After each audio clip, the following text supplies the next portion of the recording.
stand. Masaya nating ipaghanda ang pagdating ng manunubos, tagapagligtas natin.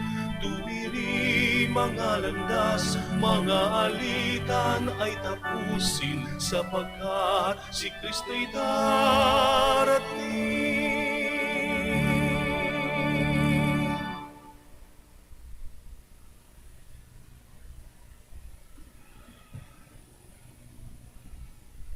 In the name of the Father, and of the Son, and of the Holy Spirit. Amen. The Lord be with you. And with your spirit. Dear friends, today we are celebrating the feast of St. Francis Xavier, the patron saint of missionaries, teaching us and challenging us all that we are not supposed simply to keep our faith. We have to share our faith. It's not just for the keeping, it's for the sharing.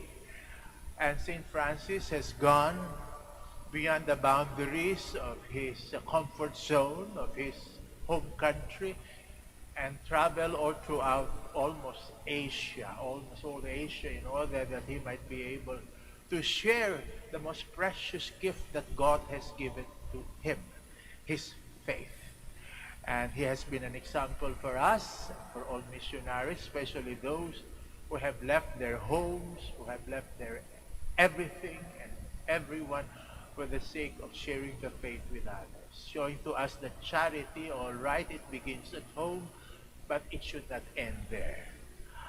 Because we have not heeded the call of a missionary activity and missionary challenge, and most of the times we have just kept our faith privately, not being able to share it with others, the most precious gift that God has given to us. We ask the good Lord for this neglect, and his compassion is always abiding in us and will always assure us that he's going to give us a second, a third chance, and even more in case we fail, and he's going to lift us up once more to continue our journey. Lord, have mercy. Lord, have mercy. Christ, have mercy. Christ, have mercy. Lord, have mercy. Lord, have mercy. May Almighty God have mercy on us, forgive us our sins, and bring us to everlasting life. Amen. Let us pray.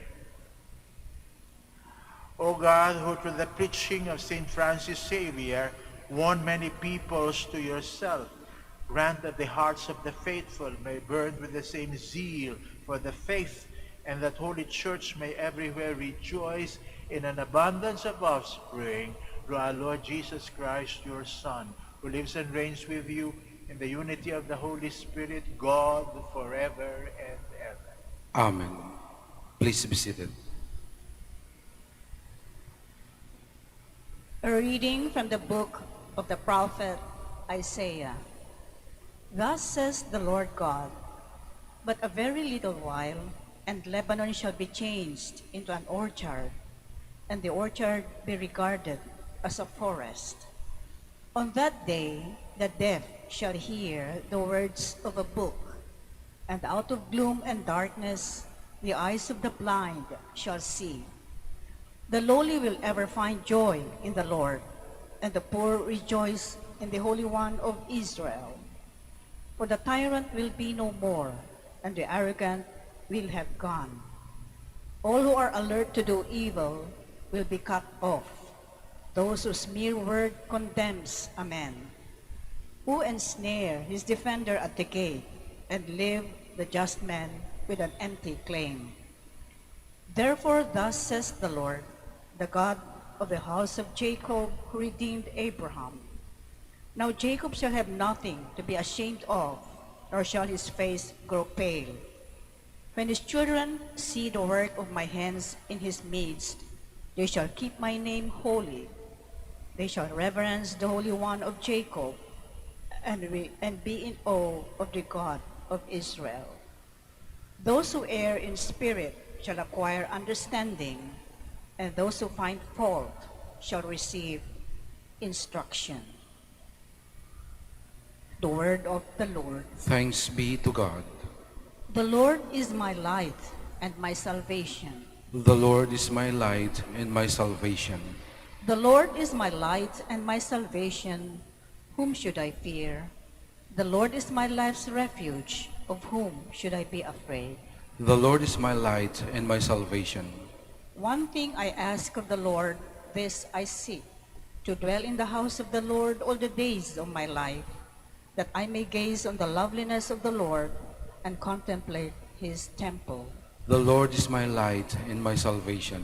I believe that I shall see the bounty of the Lord in the land of the living. Wait for the Lord with courage. Be stout-hearted and wait for the Lord. The Lord is my light and my salvation. Please stand. Alleluia, alleluia. Behold, our Lord shall come with power. He will enlighten the eyes of his servants. Alleluia, alleluia. The Lord be with you. And with your spirit. A proclamation from the Holy Gospel according to Matthew. Glory to you, O Lord. As Jesus passed by, two blind men followed him, crying out, "Son of David, have pity on us." When he entered the house, the blind men approached him, and Jesus said to them, "Do you believe that I can do this?" "Yes, Lord," they said to him.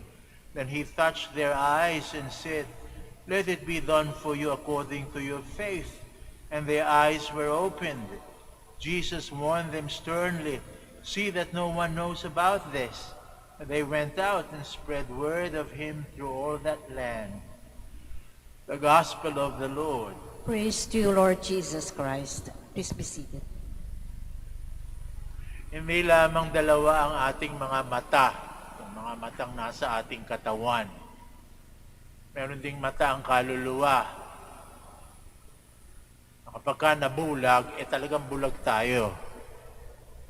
Kahit namulat yung mga mata natin sa katawan. O ano ba yung mata sa kaluluwa? Yung mata ng ating isipan at yung mata ng ating puso at damdamin. Nakakakita din yan. Ako, pag nagtuturo, lagi ko sinasabi dun sa aking mga estudyante, "Do you see my point?" Sabi na, "Yes, Father." "Where is the point?" Wala naman silang makita. But I always say, "Do you see my point?" Ibig sabihin, naliwanagan ba mga isip ninyo? Hindi nakikita ng mata yan. Yung isip lang ang nakakakita niyan. Kaya kahit na malaki mata ng mga estudyante ko, kung may pagkatanga, ay naku, bulag talaga. Kaya it's just a metaphor when I tell them, "Do you see my point?" And there is no point to be seen except my point of view. O kaya yung isipan nakakakita. Nakakakita ng liwanag. Kaya kapag kaisipan ay bulag, walang liwanag na nakikita. Yung puso nakakakita rin. Yung mga nanay dito, alam yan, na kahit na yung asawa nyo, anak nyo, may nililihim sa inyo, kunyari masaya, tinatago yung problema sa inyo. Nakikita nyo may problema, anak, magtapat ka sa akin, meron kang dinaramdam, ano? Ano ba nangyari sa eskwelahan? Ano ba problema mo? Wow, mami, wala. Pero nakikita ninyo, nararamdaman ninyo.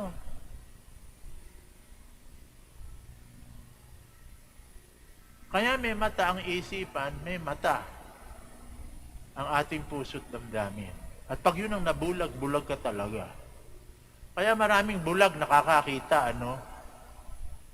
At maraming bulat ang mata, puro bulag. Itong dalawang bulag dito sa ating ebanghelyo sa araw na ito. Nakita si Jesus, pero bulag, walang liwanag sa mata, sa katawan. Pero nakita nila si Jesus, ito ang manunubos. Ito ang magliligtas sa amin. Ito ang aming pag-asa. Yung mga nakapaligid kay Kristo, hindi nakita si Kristo. Ang nakita lang, sino ba ito? Anak ng karpintero, low class. Diyan ba manggagaling ang manunubos? Kilala ko tatay niyan, si Husing Karpintero. Ang nanay yan, pakarinig, babae lang naman yan. Paano magagaling manunubos dyan? Hinusgahan na si Kristo. Ang nakikita lang nila, yung panglabas na anyo. Hindi nila nakita yung kalooban ni Kristo na yun ay anak ng Diyos. Pero yung dalawang bulag, nakita. Kaya talagang sumisigaw sila, Panginoon, tulungan mo kami. Nakakita ng pag-asa. Tulungan mo kami.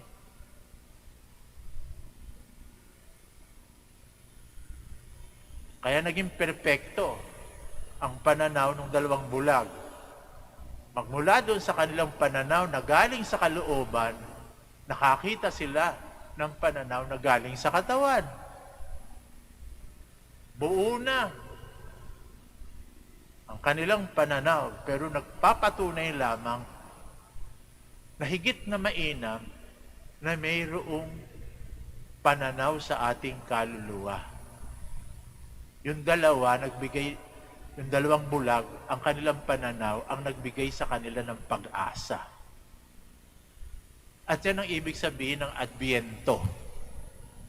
Ang Adbyento, paghahanda natin sa pagdating ng kaarawan ng ating Panginoong Jesucristo, isisilang na naman muli ang ating pag-asa. Tatagpuin na naman natin ang Diyos sapagkat unang-una siya ang nakipagtagpo sa atin. Sinamahan tayo sa ating paglalakbay. Kaya itong Adbyento, paglalakbay. Makikipagtagpo tayo sa Diyos na nagkatabang tao upang tayo bigyan ng pag-asa. Sinamahan tayo. Naging tao.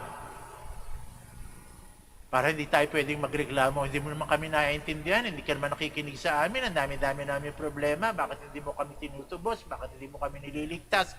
Hoy, gising kayo. Sinamahan ko kayo. Magmula sa sinapupunan hanggang sa libingan, Alam ko kung paano maging tao. At ako nung pumasok sa katawan ninyo, at naging tao, hindi ko pinili. Yung katayuang mataas, nagsimula ako sa ibaba. Binigyan tayo ng pag-asa. Hindi niya tayo pababayaan. Nauunawaan niya tayo. Nauunawaan niya mga kailangan natin. Hindi tayo niya iniiwan. Kaya tayo makikipagtagpo sa Kanya. Maglalakbay tayo para makipagdaupang palad sa Diyos. Makita din natin ang pag-asa. Hindi tayo pwedeng maglakbay ng walang pag-asa. Ang pag-asa ang katangian ng mga naglalakbay. Kapag kayo mga naglalakbay, walang pag-asa, hindi yan lalakad. Titigil yan lang sa isang lugar. Bakit? Hindi man ako makakarating dun eh. Wala naman akong patutunguhan eh. Bakit ako magsisimulang maglakad? Yung mga naglalakbay, alam kung meron silang tutunguhan at alam nilang meron silang lakas para makarating doon. At kung kulang ang kanilang lakas, alam nilang may tutulong sa kanila upang maglakbay sapagkat hindi sila nag-iisa. Meron silang mga kasama. We travel as one. Kaya nga tingnan nyo, sa mga susunod na pagbasa dito sa Adbyento, sino ang bukod tangi na lumulutang sa salaysay ng Ebanghelyo? Si San Juan Bautista, si Maria, si Jose. Mga taong naghanda sa pagsilang ng ating Panginoong Jesucristo. Naglakbay sila sama-sama. Kaya yung binabasa, yung salaysay at istorya nila, para nang sa ganon maging gabay natin sa paglalakad. Sapagkat mahirap maglakbay. Lalo na kung maglalakad ka lang. Tayo mga Pilipino, ayaw maglalakad eh. Hanggang doon lang sa kanto, magta-tricycle pa tayo.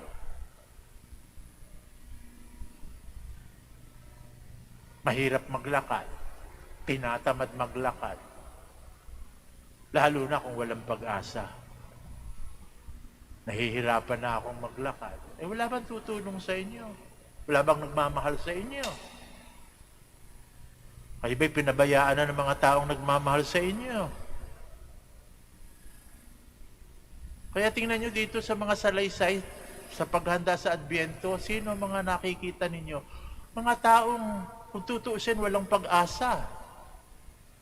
Bulag, mga may sakit, na pinagaling ng ating Panginoong Jesucristo, mga nagugutom, sa kakapakinig ng salita ni Kristo, pinakain niya. Bakit? Sapagkat yun ang mga naiiwan sa lakaran.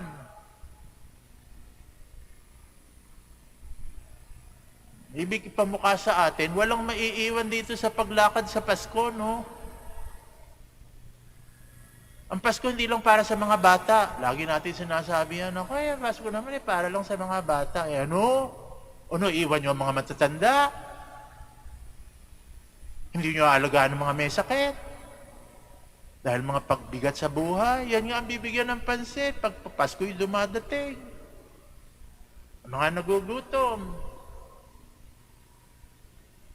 halos hindi na makalakad dahil sa gutom. Alam nyo ba, ayon sa statistika, 45-50% ng mga pamilya dito sa Pilipinas naghihirap dahil sa pandemya. Iiwanan ba natin yung 45 at 50? Kayo ba kasali doon?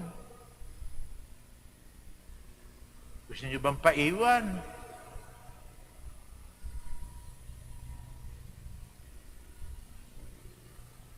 We travel as one.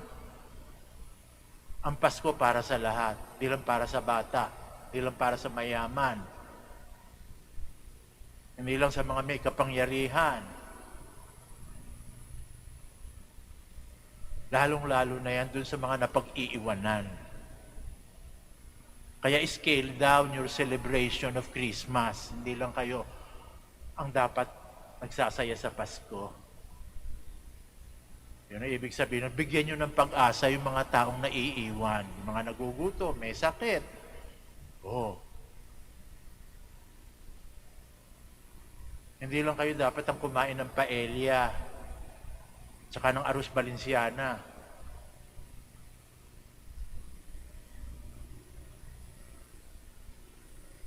Gawin yung sampurado para maraming makakain, baka yung kapitbahay nyo nangangalumatan na, Kaya sa halip na kayo lang kumakain ng paella at saka ng arroz Valenciana, scale down. After all, kaya tayo kumakain, hindi para mabusog. Kumakain tayo para lumusog. At hindi ibig sabihin ng pagkain ng malusog, bundat ka, busog na busog. Hindi Alam nyo ba, bago itong pandemyang to, pagkatapos ng bagong taon, alam nyo ba, mabili sa mga ospital, yung cardiovascular unit. Ano yung cardiovascular unit? Yung mga gumagamot sa mga tumataas ang presyon, yung mga nagkaklag ang mga arteries, yung nagpapa-angiogram, nag-angioplasty, nagba-bypass operation. Bakit? They indulge during Christmas. Ngayon may pandemya. Is there a reason for indulging? Scale down. At ayain yung mga hindi na makahilahod sa paglalakad na makatagpo ang ating Panginoong Jesucristo. Yan ang ibig sabihin ng Pasko, nagbigay ng pag-asa. Sabi ng Panginoon, hindi kayo nag-iisa, lagi niyo akong kasama.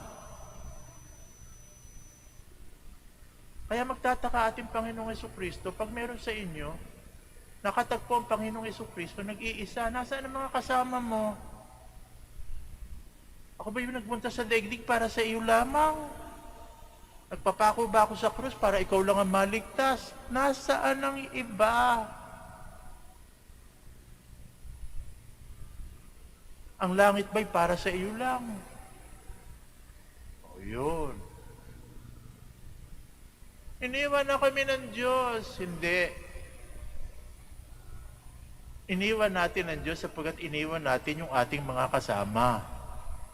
Tayong sinugo ng Diyos para samahan yung mga taong nag-iisa. Yun.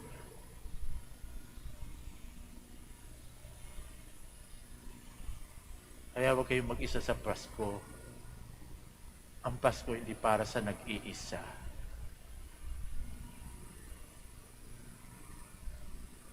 Kaya nga yan ang laging kinakanta-kanta natin pag Pasko. O come, all you faithful. O come, all ye faithful. All! Halina, tayo, sama-sama, pumunta sa Pasko. Hindi lang ikaw. O ikaw nag-iisa sa Pasko. Ay,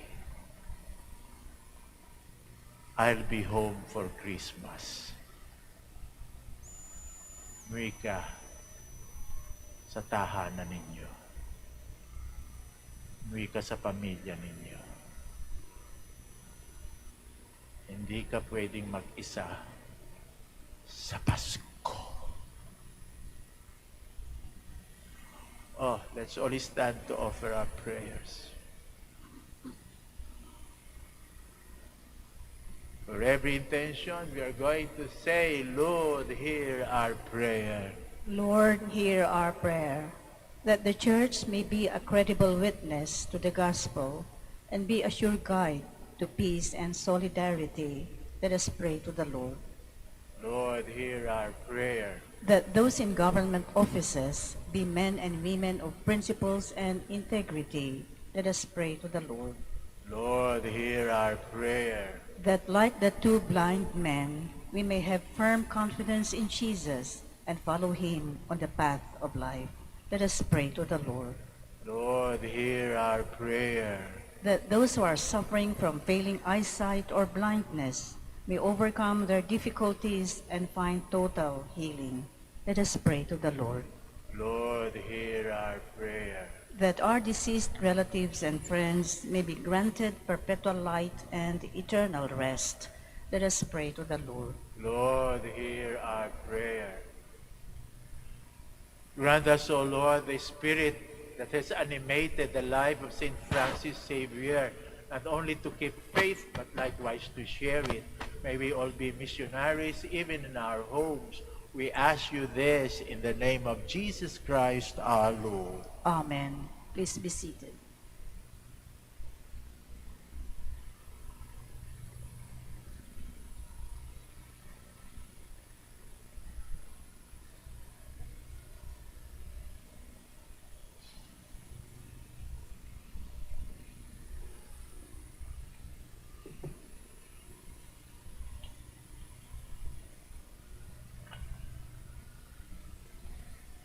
Blessed are you, Lord God of all creation. Through your goodness we have this bread to offer, which earth is given and human hands have made.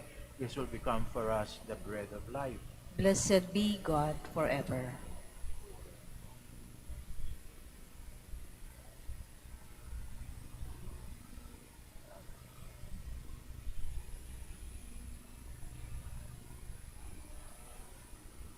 Blessed are you, Lord God of all creation. Through your goodness we have this wine to offer, fruit of the divine works of human hands. This will become our spiritual drink. Blessed be God forever.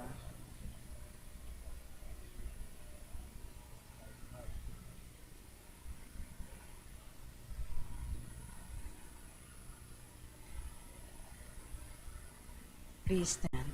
Pray, my dear friends, that our sacrifice may be acceptable to God, the Almighty Father. May the Lord accept the sacrifice at your hands for the praise and glory of his name, for our good and the good of all his holy church. Receive, O Lord, these offerings we bring you in commemoration of St. Francis Xavier, and grant that as he journeyed to distant lands out of longing for the salvation of souls, so we too, bearing effective witness to the gospel, may with our brothers and sisters eagerly hasten towards you, through Jesus Christ our Lord. Amen. The Lord be with you. And with your spirit, Lift up your hearts. we lift them up to the Lord. Let us give thanks to the Lord our God. It is right and It just. is truly right and just, our duty and our salvation always and everywhere, to give you thanks, Lord, Holy Father, Almighty and eternal God, through Christ our Lord. Whereas on the festival of St. Francis Xavier, you bid your church rejoice, so too you strengthen her by the example of his holy life. Teach her by his words of preaching, and keep her safe in answer to his prayers. And so with the company of angels and saints, we sing the hymn of your praise, as without end we acclaim. Holy, holy, holy Lord God of hosts, heaven and earth are full of your glory. Hosanna in the highest. Blessed is he who comes in the name of the Lord. Hosanna in the highest. Please kneel. You are indeed holy, O Lord, the fount of all holiness. Make holy, therefore, these gifts, we pray, by sending down your Spirit upon them like the dew fall, so that they may become for us the body and blood of our Lord Jesus Christ. At the time he was betrayed and entered willingly into his passion, he took bread and giving thanks, broke it, gave it to his disciples, saying, "Take this, all of you, and eat of it. This is my body, which will be given up to you."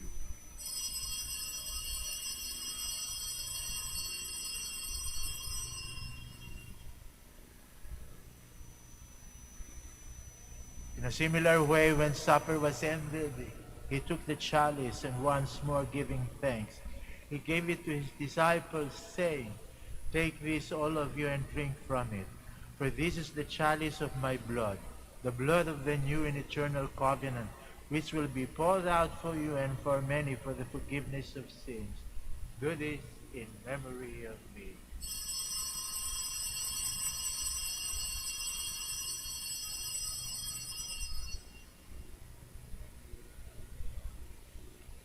The mystery of faith. We proclaim your death, O Lord, and profess your resurrection until you come again. Therefore, as we celebrate the memorial of his death and resurrection, we offer you, Lord, the bread of life and the chalice of salvation, giving thanks that you have held us worthy to be in your presence and minister to you. Humbly we pray that, partaking of the body and blood of Christ, we may be gathered into one by the Holy Spirit. Remember, Lord, your church spread throughout the world, and bring her to the fullness of charity, together with Francisco, our Pope, Socrates, our Bishop, Fidelis, our Auxiliary Bishop, and Gerard, the Master of the Order of Preachers, and all the clergy. Remember also our brothers and sisters who have fallen asleep in the hope of the resurrection, and all who have died in your mercy. Welcome them into the light of your face. Have mercy on us all, we pray, that with the Blessed Virgin Mary, Mother of God, Saint Joseph, her beloved spouse, with the blessed apostles, Saint Dominic and Saint Francis, and all the saints who have pleased you throughout the ages, we may merit to be co-heirs to eternal life, and may praise and glorify you through your Son, Jesus Christ. Through him, and with him, and in him, O God, Almighty Father, in the unity of the Holy Spirit, all glory and honor is yours forever and ever. Amen. Please stand. Let us pray with confidence to the Father in the words our Savior gave us. Our Father, who art in heaven, hallowed be thy name. Thy kingdom come, thy will be done on earth as it is in heaven. Give us this day our daily bread, and forgive us our trespasses, as we forgive those who trespass against us. And lead us not into temptation, but deliver us from evil. Deliver us, Lord, we pray, from every evil. Graciously grant peace in our days, that by the help of your mercy we may be always free from sin and safe from all distress, as we await the blessed hope and the coming of our Savior, Jesus Christ. For the kingdom, the power, and the glory are yours now and forever. Lord Jesus Christ, who said to your apostles, "Peace I leave you, my peace I give you," look not on our sins, but on the faith of your church, and graciously grant her peace and unity in accordance with your will, who live and reign forever and ever. Amen. The peace of the Lord be with you always. And with your spirit. We offer one another the sign of peace.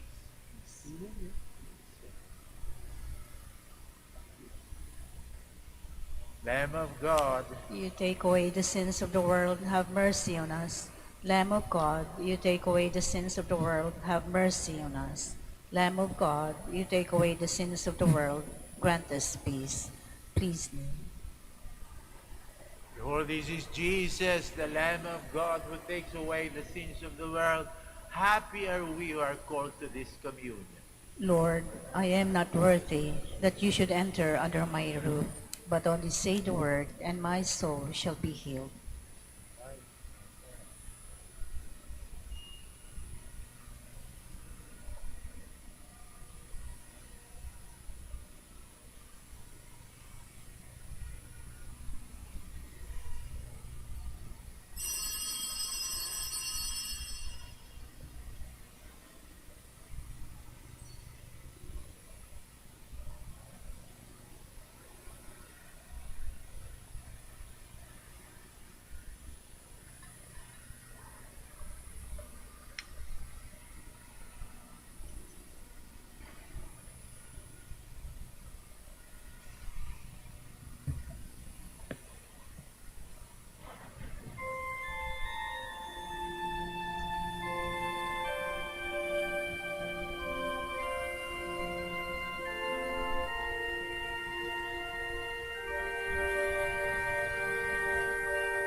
Kay kulong na nga ng mundo, hirap sa kuna at lungkot. Kaya't sama-sama tayong manalangin dahil darating na ang Pasko. Panginoon, halina, pumarito ka. Sagipin mo ang bayan, ikaw ang pag-asa, gabay ng mga mahihirap. Panginoon, iligtas mo ang iyong bayan.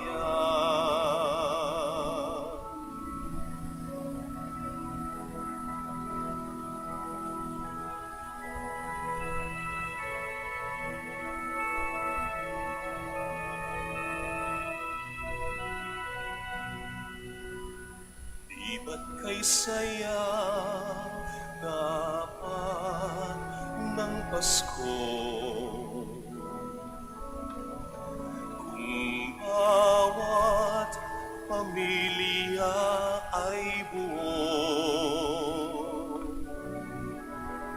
kaya idalangin natin ang bawat tahanan bago sumapit ang Pasko.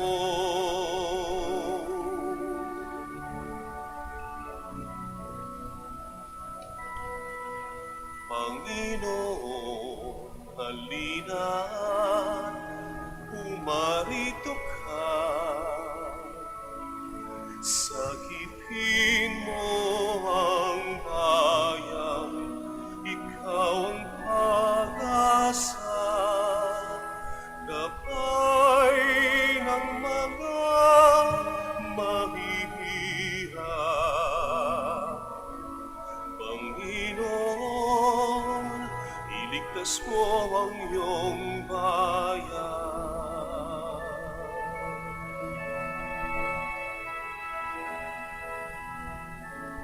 Di ba't kay saya dapat ng Pasko?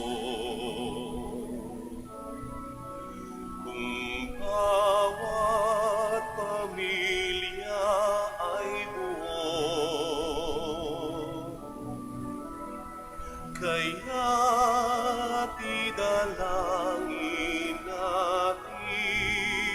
ang bawat tahanan bago sumapit ang Pasko.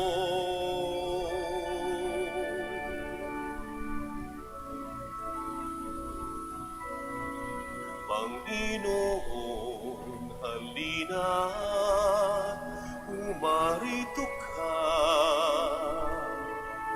Sagipin mo ang bayan, ikaw ang pag-asa. Gabay ng mga mahihirap. Panginoon,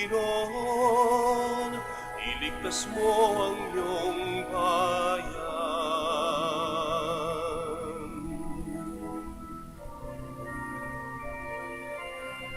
Panginoon, halina, umarito ka. Sakipin mo ang bayan, ikaw ang pag-asa. Gabay ng mga mahihirap. Panginoon, iligtas mo ang iyong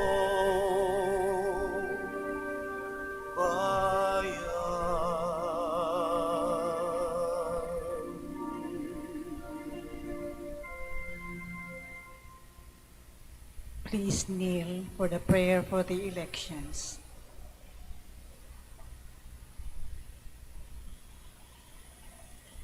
Let us pray that the forthcoming national and local elections may truly reflect the will of the Lord who guides the destinies of nations. Let us pray together. Deliver us, Lord. Deliver us, Lord. From coercion, intimidation, violence, and terrorism. Deliver us, Lord. From dishonesty, lies, and all distortion of truth. Deliver us, Lord. From bribery, graft, and all conspiracy for fraud. Deliver us, Lord. From gullibility to the deceptive and blindness of perspective. Deliver us, Lord. From threats, intimidation, and perverse language. Deliver us, Lord. Let us pray together. Hear us, Lord. Hear us, Lord. That conscience may always be our ultimate norm. Hear us, Lord. That the common good may always be our highest goal. Hear us, Lord. That human dignity may be respected all the time. Hear us, Lord. That the poor and the weak may always have the priority. Hear us, Lord. That care for creation may never be ignored. Hear us, Lord. That solidarity may guide the path of peace and development. Hear us, Lord. That genuine fear of God and love of neighbors may guide those who seek public office. Hear us, Lord. Let us pray. Shepherd of souls and Savior of the nations, politics is your gift to us. I call to serve others and grow in holiness. Guide our politics as you guide our lives. May our political engagement for voters and candidates bring glory to your loving name and help us grow in holiness forever and ever. Amen. Please stand. Let us pray.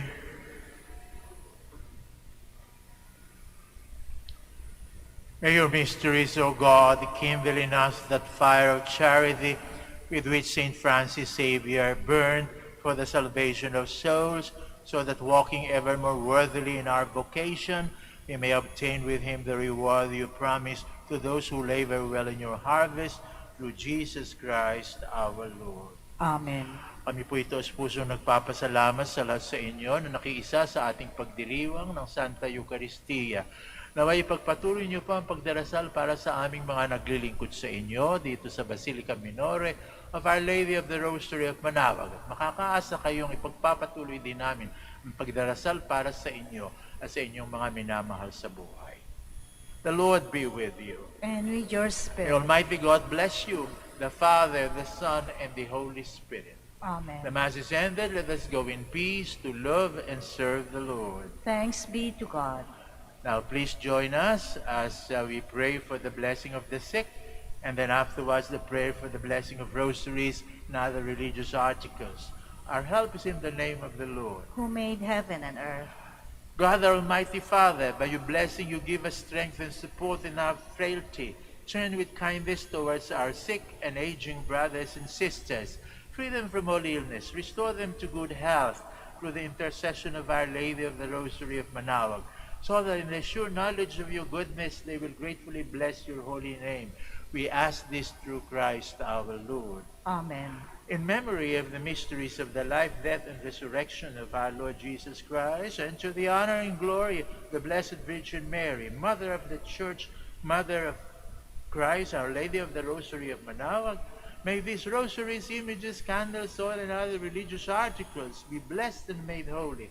In the name of the Father, and of the Son, and of the Holy Spirit. Amen. Amen.